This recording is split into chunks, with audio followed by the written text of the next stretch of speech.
Ang project actually is called Fiber for the Future. So, abaca farming sa Mindanao. Okay? Ano siya? It's a public PPP. It's a public-private partnership. So, ano siya? Consortium. Ang lead organization ay Word and Dad. So, isang Dutch development organization. Tapos, ang commercial partners ay Kenmore Food International and Agronomica Finance Corporation. Tapos, ang government partner ay Department of Agrarian Reform. Yes, sir. So, actually, may second government partner, Philfida, so Philippine Fiber Industry Development Authority. Sila yung nagbibigay ng technical expertise. So basically, yes, sir. Continue. So basically, ano siya, it's a project that's whose goal is to support around 5,000 farmers, improve their productivity and income, at the same time support the industry by encouraging them to plant more abaca.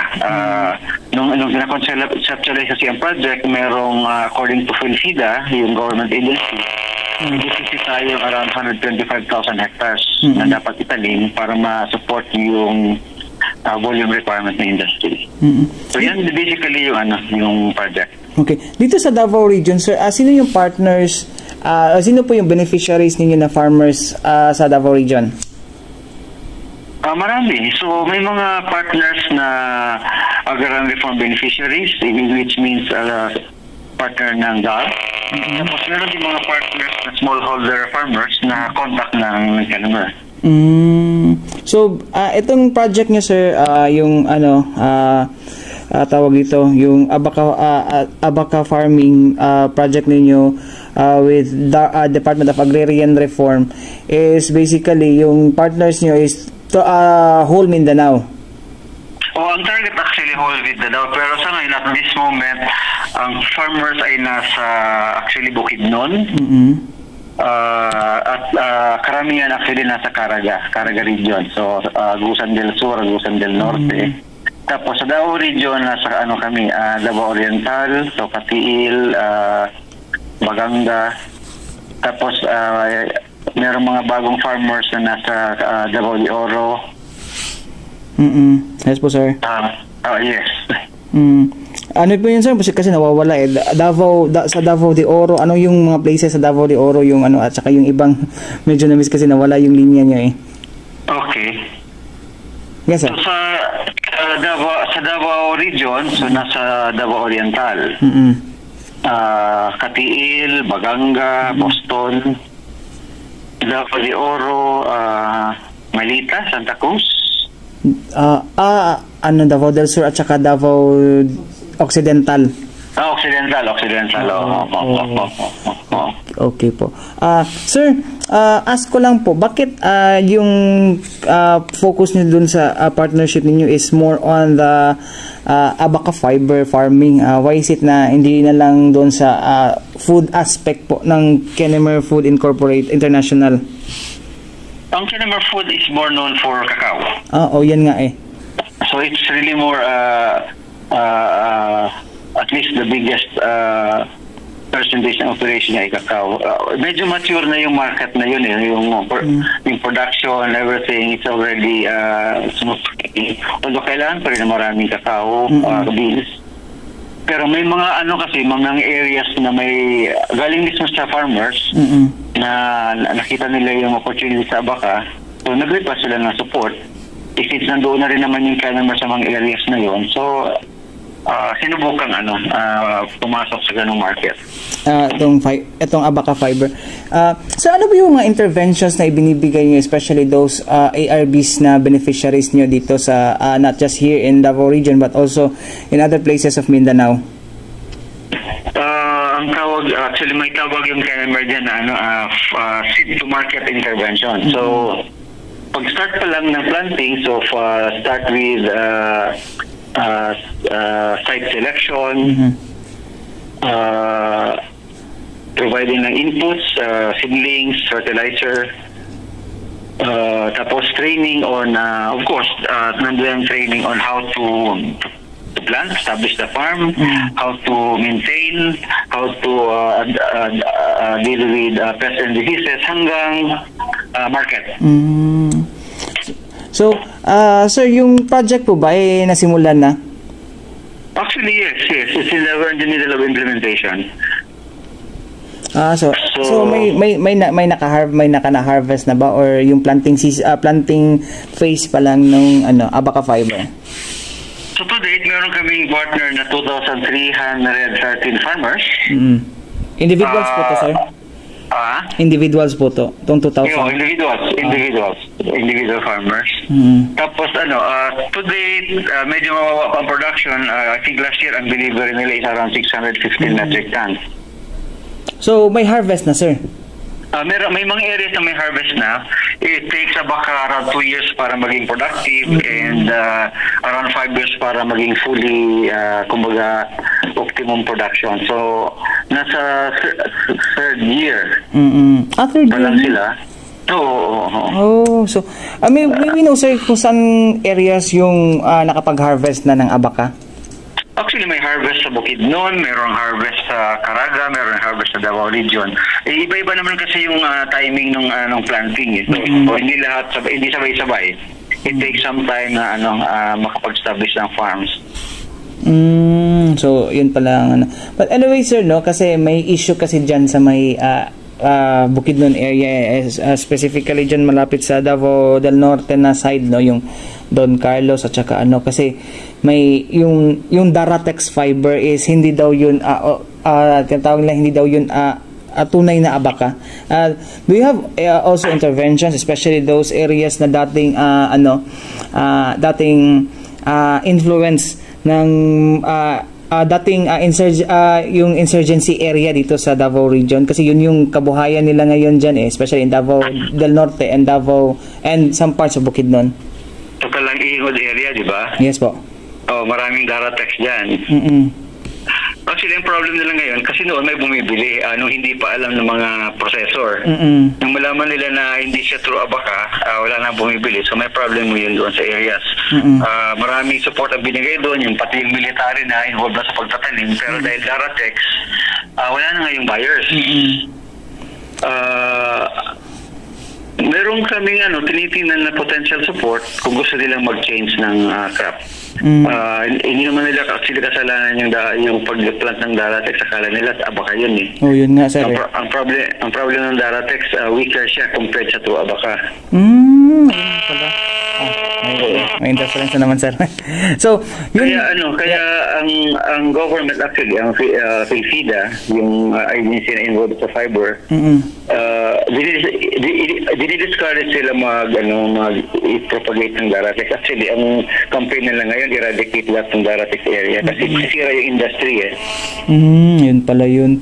Kasi parang feeling ng mga, especially yung mga IPs natin, sir, sinasabi nila na parang na-scam sila kasi akala nila doon, yun yung Abaca. Actually, ang history dyan, sila yung nag-propagate. Kasi, alam mo ba yung kwento yung may massacre before, tapos yung mga IP dinala sa baba, pinatira doon sa Daratex compound. Okay, yun pala. So, Daratex is Davao Arami Textile. That's Daratex. So, merong nangyari before, hindi ko lang matandaan yung years. So, yung mga IPs, pinababa, dahil nga may massacre doon sa area nila, pinatira sa Daratex. Nagkataon, merong isang plant breeder na nag-try ma-breed yung isang wild Abaca at yung totoong Abaca. Tapos yung mga binibreed na nandoon sa compound. Yun pala yun. So tapos after some time medyo nag-calm down na, pinapayagan na yung mga at least yung head ng family na umakyat, bumalik sa kanilang areas para tingnan yung kanilang mga alagang hayop. Nakita nila yung maganda kasi ang itsura ng Daratex, it's kind of a very healthy plant, resilient. So, unti-unti sila nagdala ng planting material sa taas. Individually nagtanim hanggang dumami yung yung tawag dito, yung plant. At dahil mas resilient ang Daratex, parang pag tinanim mo siya maski sa tabing kalsada na tumutubo, tapos maski walang tumutubo. nagustuhan yun ng ibang farmers. Yun pala yun. So, mas madali siyang i-propagate compared sa toong abaka. Ang problem doon yun nga, weak ang fiber. Yun pala ang parang history kung bakit itinanim ng mga katutubo. But right now, sir, ano pa talaga ang goal or aim ng KFI with this? Oh my. Sandali lang. Sir, yes po sir, nawala. Naputol. Nagdadrop pa ng kulang globe, no? Akala ko, 15 years ago pa itong problem ng globe. Akala ko na-solve na. Yun nga eh. But anyway, sir, ano pa talaga yung goal ng KFI po, sir, no, with this kind of project? Kasi established na kayo doon sa cacao eh. Tapos ngayon, you're now entering into another commodity, which is itong abaka. Basically, yung kakyanin kasi sa inclusive business company. So, they deal directly with the suppliers like farmers, then support them. Pero of course, may business objective. May kasi malaki ang potential ng abaka. Ang abaka endemic sa Pilipinas, we are the biggest producer, actually around 87% ng global market na sa atin. So may opportunity sa abaka. Tapos, yun nga, ang abaka ay tinatanim doon sa areas na hindi masyado attractive sa other crops. Mapapansin mo, ang abaka ay nandun na sa medyo bundok. So, sa mga farmers, additional income yun. Parang yung lowland, malapit sa kalsada, meron silang mga cash crops. Pero pag doon sa areas na medyo hindi na attractive sa other crops, abaka ang nakatanim. So, naisip ng Kellenberg na may opportunity at the same time masusuportahan yung mga farmers with additional income, pumasok siya doon. So, tapos, di ba, ang abaka ay na strongest fiber, tapos mayroong trend sa mundo na naghahanap ang mga tao, mga consumer ng nature-based products, mga natural products. So, magandang opportunity yung abaka. Pwede siyang, dami niyang uses na pwedeng panggamitan. So hindi lang siya for textile itong abaka, sir. Meron pa ring merong ibang usage po to, may ibang use po ang nasabing commodity. Actually, ang textile is the least developed product ng abaka. Ang most developed is specialty paper. So lahat nung T-bags.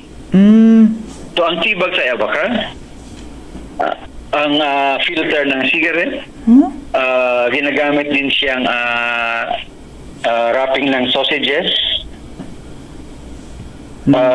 Yung $500 nung hindi pa nag-shift sa plastic yung Philippine 500 pesos and 1,000 peso bill, 20% nun ay abaka. Tapos ang pinakamalaking content na currency ang yen. Parang 30% ng yen bill ay abaka. So, marami siyang uses. Ginagamit siyang composite. Maraming Mercedes-Benz, high-end cars na ang ginagamit nila sa body, yung at least yung internal. Interior ng cars. Composite yun at abaka isa sa mga raw material na ginagamit. So marami siyang ongoing na marami siyang uses. Actually, yung textile ay ngayon pa lang nire-research kasi medyo hindi napunta support ng government, napunta ang support ng government sa pulping para sa specialty paper. Kasi yun naman yung biggest market. So, kasi parang all of these years, sir, ang akala namin yung abaka is more on the textile industry kasi nga yung mga barong, yung mga ibang mga Filipiniana na mga damit dun gawa, no, yung dun gawa sa abaka. But right now, hindi lang pala, least lang pala yung textile kasi mostly ginagamit to for specialty paper. Actually, yung textile baka less than 1% ng production natin. Kasi aside from specialty paper, pulping, ang second use is more on the cordage. Traditionally, cordage ang use ng abaka. Yung pantali sa mga barko na malalaking ropes, yun yung original use. Kaya naging sikat ang abaka sa mundo. So yun pala yun. But right now, sir, pwede ba malaman namin, sir, if magkano na yung budget na ibinuhos ninyo to the beneficiaries? Siguro mga more than 1 million euro. Oh, 1 million euro. So, euro pa yun, sir, ha? Oo, kasi dahil nga development project, nakakuha ng support sa Dutch government. At least half ng cost ng project ay nahingi sa Dutch government. So I'm only referring to when I say 1 million euro, I'm only referring to the grant part of the fund. The project cost. Actually, ang Calnumerang Agronomica, malaki ang kanilang exposure. Kasi isa kasi sa support ng project ay finance, so access to finance. So yung mga farmers na gustong mag-establish ng farm tapos wala silang capital, nakakuha sila ng loan from Agronomica. So may loan din pala na aspect. May loan component. So access to knowledge, so via training, coaching, extension services, may access to finance, so may loan from establishment loan. Recently, nag-introduce din kami ng microfinance para doon sa farmers na gusto mag-start small. Tapos, of course, access to market. So, all fiber production na meets the minimum quality criteria, binibili ng Calnumer. So, para secure yung market ng mga farmers. Okay, maganda pala yung pero yung 1 million euros is grant yun from the Dutch government. Oo, merong grant part sa mga mga 50% ng cost ng project. Okay.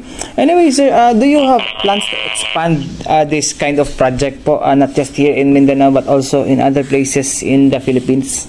Actually, nag-replicate na kami ng project sa Eastern Samar, sa specific Dolores. So doon, mag-target kami ng additional 1,000 farmers. To date, meron siguro 350 farmers ang enrolled sa program.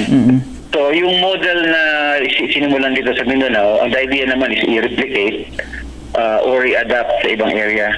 I'm talking with, for example, people from Kulo. Nasabi nila madami nila apaka sa barn. So, in-explore yung possibility na mag-expand ng project doon. So far, sir, wala pa kayong parang project sa barn area? Wala pa. So you're exploring it dyan, sir, sa barn area, specifically yung binanggit nyo, yung Hulo? Hulo, tsaka Tawi-Tawi. Doon talaga sa... So, meron din doon, abaka doon. So, it's only a matter of time kasi nagkataon lang na, of course, ang Calnumer Operations ay nakasenter dito sa Hulong region. So, yung kung saan may Calnumer Practice, doon na inuna. Pero eventually, the idea is to expand it to other areas. Walang support kaya ang Bicol, kaya posibleng magkaroon din ng project doon. Sila yung biggest producer kasi. Yun pala. Anyway, sir, do you have any message po, sir, doon sa ating, especially doon sa ating mga magsasaka na gustong pumasok with this kind of tinatawag ito na commodity? Go ahead po, sir. Actually, may malaki ang potential ng abaka production. Sa ngayon, ang productivity sa Pilipinas ay mababa, nasa mga 700 kilograms per hectare. Pero sa sa Ecuador, kung saan actually galing sa Pilipinas yung abaka, ang production nila doon, ang productivity is around 4 tons per hectare. So maraming pwedeng gawin with support, good agricultural practices. May malaking potential ng income sa abaka. And besides, abaka ay hindi ganun kaselan i-manage compared, for example, sa kakao na really have to take care of the farm very strongly, very strictly. Tapos, ang abaka kasi can be planted in between trees. So, for example, you don't have to clear the forest to plant abaka. So, yung ating mga indigenous people, actually, may mga kausap pa kami na gusto nila lang magtalim. Tapos yun nga, if you're a coconut farmer, tapos walang laman in between coconuts, pwede actually magtalim ng abaka as an income crop. So, additional income in the same area. Ang abaka is kind of actually sinasabi namin parang heritage crop kasi dito lang yan sa Pilipinas endemic na tumubo, maganda alagaan at magandang i-expand. Tapos dahil marami ang nag-emerge na bagong uses, malaki ang opportunity for income ng mga farmers. So we encourage farmers to take a look at their farms. Basta merong konting shading, may konting puno, may coconut. Hello, sir. Nawala si sir. Oh my. Parang nag-drop na naman. Sir Arnelo. Yes. Nawala ka, sir. Okay. Oo. Sige po, sir. Continue po. So yun lang message. We encourage farmers to plant more abaca. And the project, the Fiber for the Future project is ready to support. Ipaalam lang sa amin ang kung nasaan ang areas kung saan pwede magtanim ng abaca. Then if needed, they can participate in the project. Okay. With that, Sir Arnelo Aceliero, ang Fiber for the Future Project Coordinator ng Kennemer Foods International. Dagang salamat, sir, sa time na binigay nyo dito sa ating programang Usapang Agrikultura, sir. Sir, dagang salamat. Maraming salamat din. Happy to share. Yes, sir. Marami. Okay. Bye-bye. Bye-bye.